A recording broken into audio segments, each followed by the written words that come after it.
Hello, welcome back, and thank you as always for tuning in. We've got a very interesting question that we're going to spend some time on today, and it's a question from one of you, which I always invite.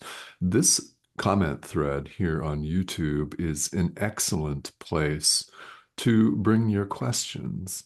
And spirituality often generates more questions than it does answers, or at least as many. And which that is depends on the day, doesn't it?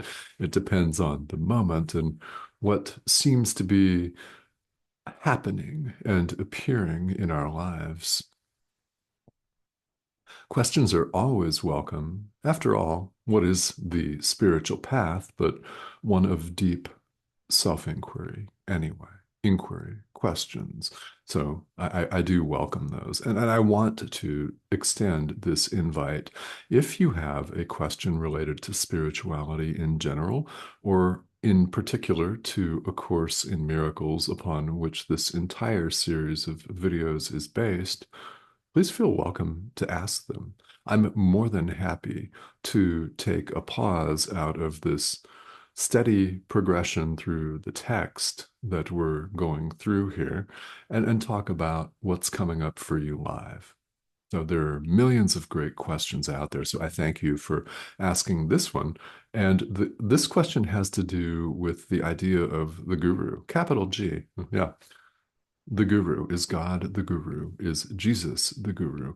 Is the Holy Spirit the guru? Who is the guru? Well, and something that we can read in to the question that is definitely part of answering it.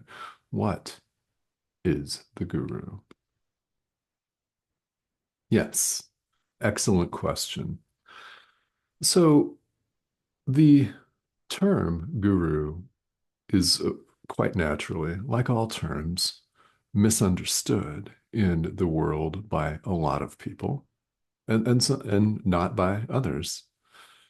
There are many different ideas about what this means, and the word is not mentioned in A Course in Miracles.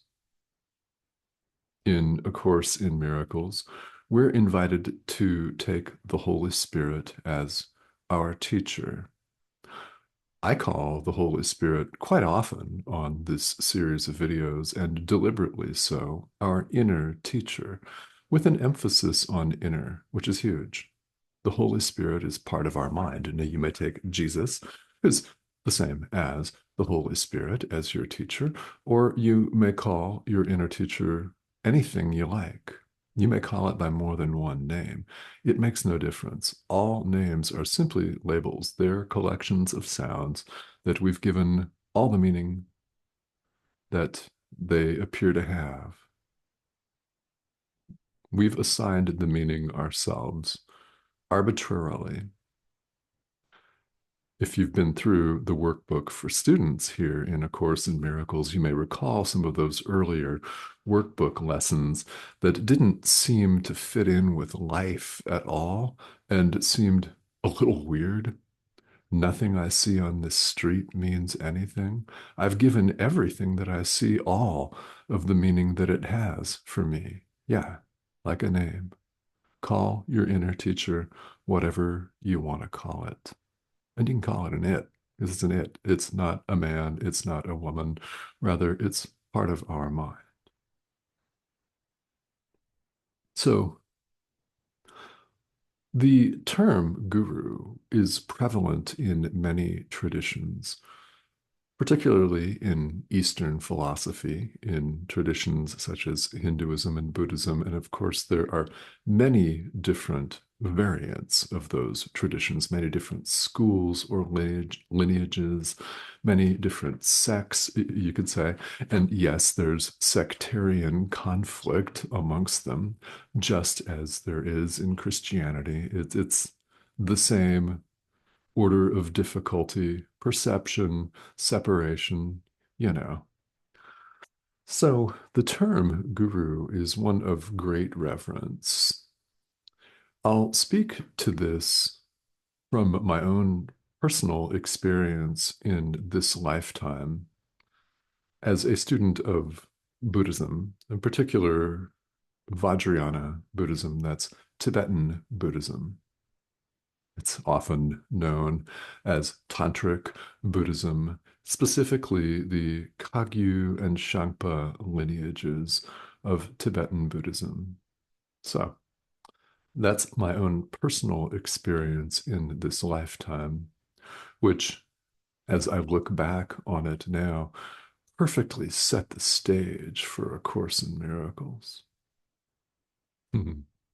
Perfectly. There is a practice in Tibetan Buddhism known as Nundro, which is a series of four different repetitive practices that one performs 111,111 times in rapid succession. It's an inundation of our mind. It's mind training. One of these practices is a very interesting and very profound practice known as Guru Yoga. So, in many traditions in Vajrayana Buddhism, people pray to the teacher. They pray to the Lama. And many of them do it with a dualistic frame of reference, and some do not, which is very important. In the practice of Guru Yoga, one is on the surface praying to the teacher to grant what's known as the co-emergent wisdom. Grant the co-emergent wisdom with a mala. And there's a prayer, a mantra that's recited repeatedly in Tibetan. Grant the co-emergent wisdom. Grant the co-emergent wisdom. Click. Grant the co-emergent wisdom. Click. And so on and so on. What is this? It's seeing things as they are, spontaneously, seeing your brother as yourself, seeing things as they are rather than the way that they appear, which, of course, is a world of separation, anxiety, stress, and war.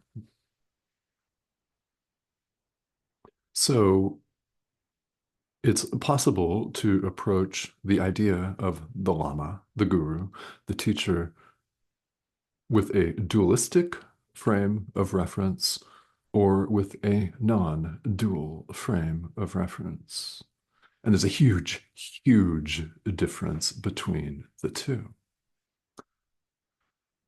So a dualistic frame of reference, simply put, sees the teacher as outside you, a separate individual, in this case, a separate human being, or if they've passed on, a separate former human being, because you don't have to have a human teacher.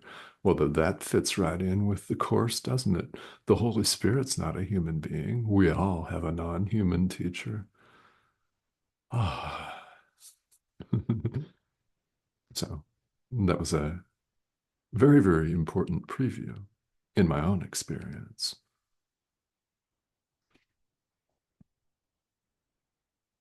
When you approach this dualistically, the guru, the lama, the teacher, the reverend or pastor or priest, imam, rabbi, whatever you want to call it, is outside of you. In your own mind, you perceive a separation. And in this frame of mind, you're supplicating to someone or something that you think is outside you. Now, I had a teacher, a Western teacher from Los Angeles, actually, who was classically Tibetan trained, named Lama Michael Conklin in Portland, Oregon, with whom I studied for many years, um, a decade, more or less. And he got it. The guru is not outside you. The guru is, well, it's symbolic. It appears outside you. It appears to be outside you, but it's not.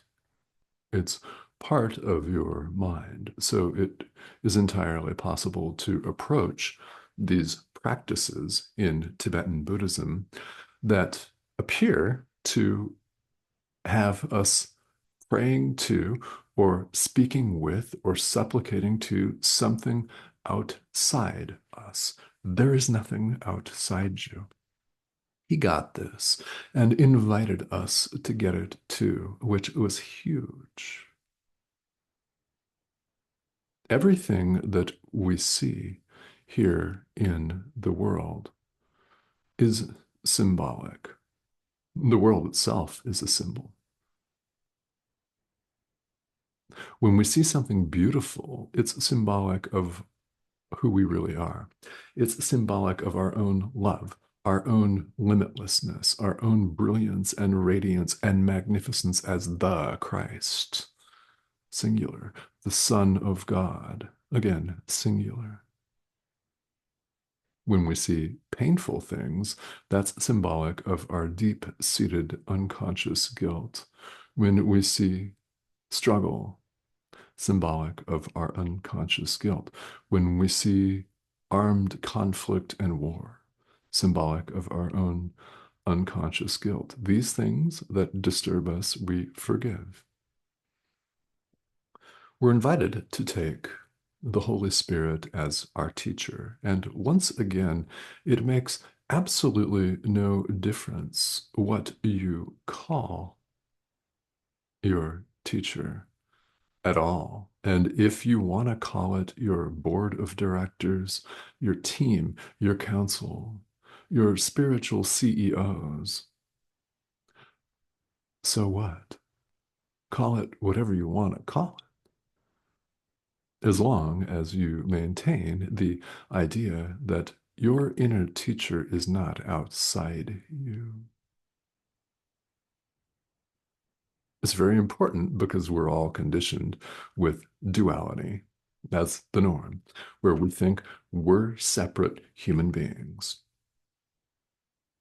We think we're cut off.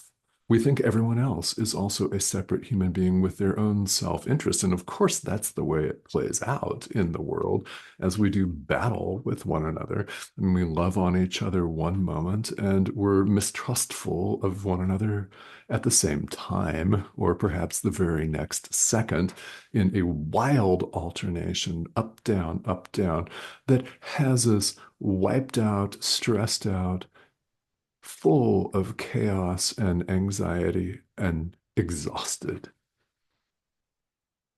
and not wishing for this exhaustion any longer, we turn to this thing called the spiritual path. And here you are interested in A Course in Miracles. We're invited to take the Holy Spirit as our teacher. Now, you may have human teachers as well. What's going on here? This is the pixelated image on your screen, as I'm fond of saying. Nothing is special about this. It looks like a middle-aged dude from Arizona with gray hair who appears to have lost what hair he had as a younger man, which was actually quite extensive. Guys, can you relate? I mean, this appearance changes moment to moment. I mean, it does. Moment to moment, second to second, cells are being sloughed off, and we hope, we hope, regenerated. Yeah.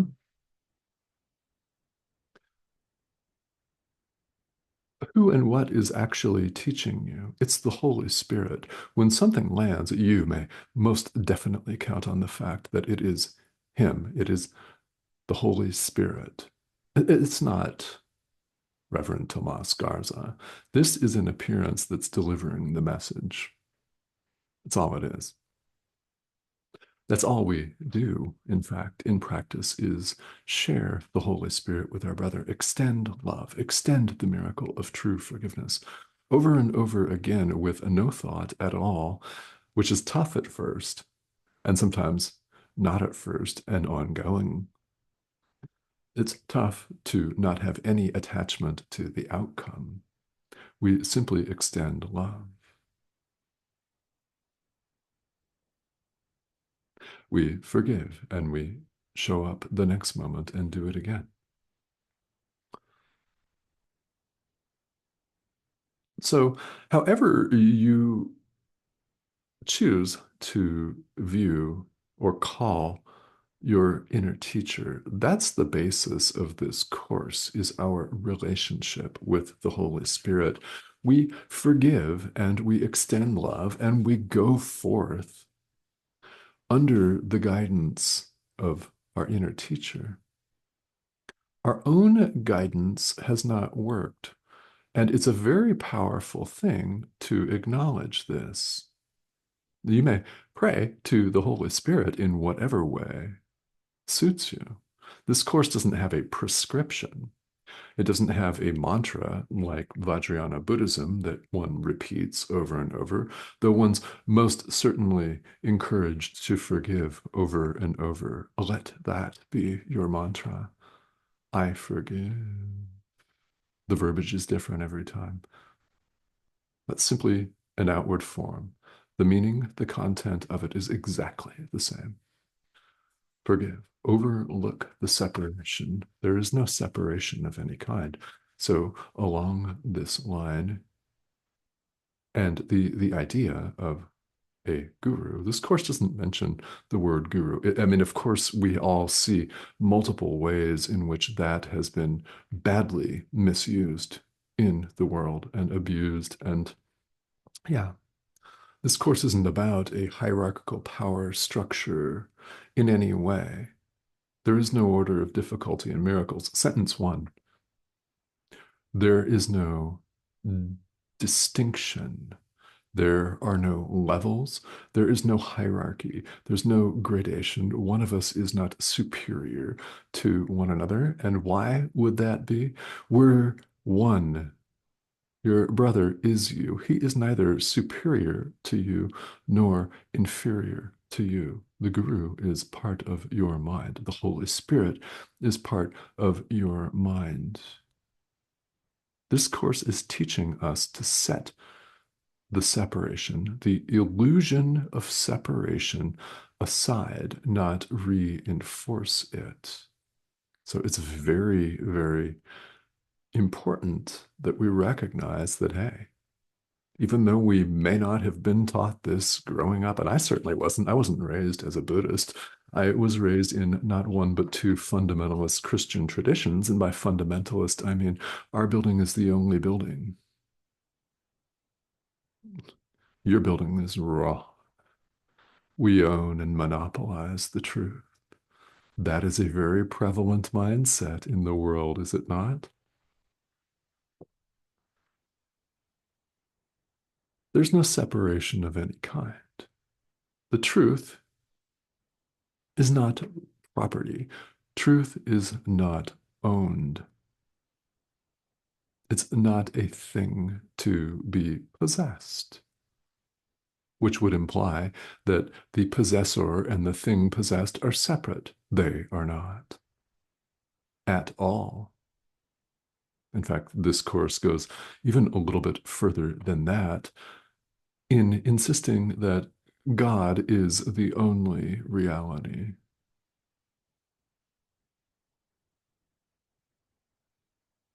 Take heart. You, who you really are, the body's an illusion. Yeah, it's not you. You are not an illusion. You are rather part of the all capital A. Where are you? The Son of God, here in A Course in Miracles, is known also as the thought of God. Here's a very powerful idea. Thoughts remain in the mind of the thinker. Ideas leave not their source. That sentence, ideas leave not their source, is often quoted directly from A Course in Miracles.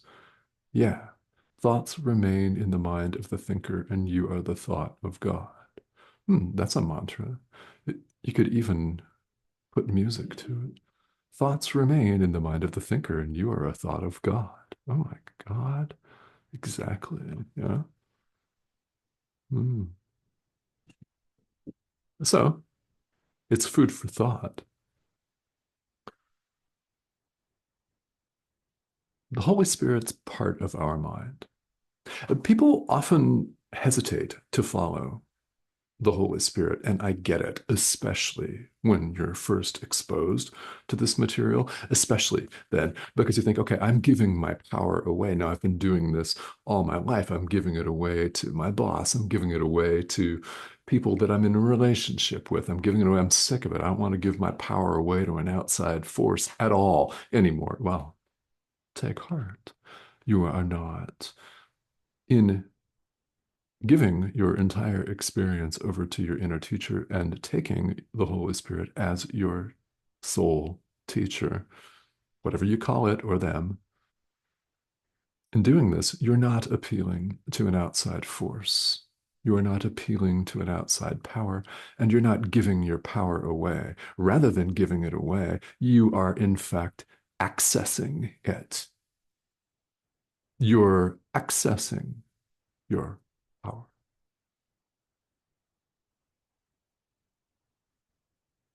So take heart in that.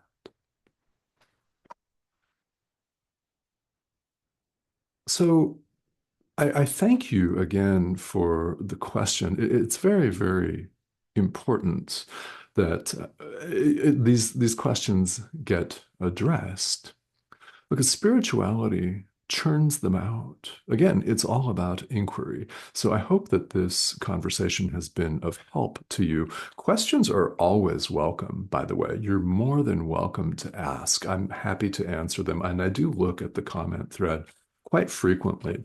So, should you ask a question and it's going to be too much to type out and put in the comments, what's most likely to happen is just what's happening now is that we'll go ahead and record a standalone video on the topic because there's always something to say about it. So there is no such thing as a question that's silly or dumb at all. There's no such thing as a question that's too beginner-ish. In fact, if you feel that your question is too beginnerish, I want to invite you to ask it. Those are often the best.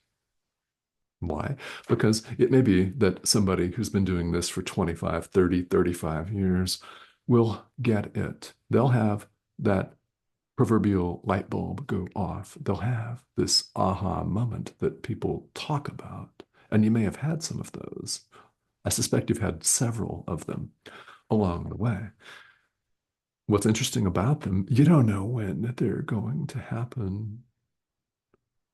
Your question could greatly impact the life, the experience, the trajectory of someone on the other side of the world whom you're most likely never going to meet in person.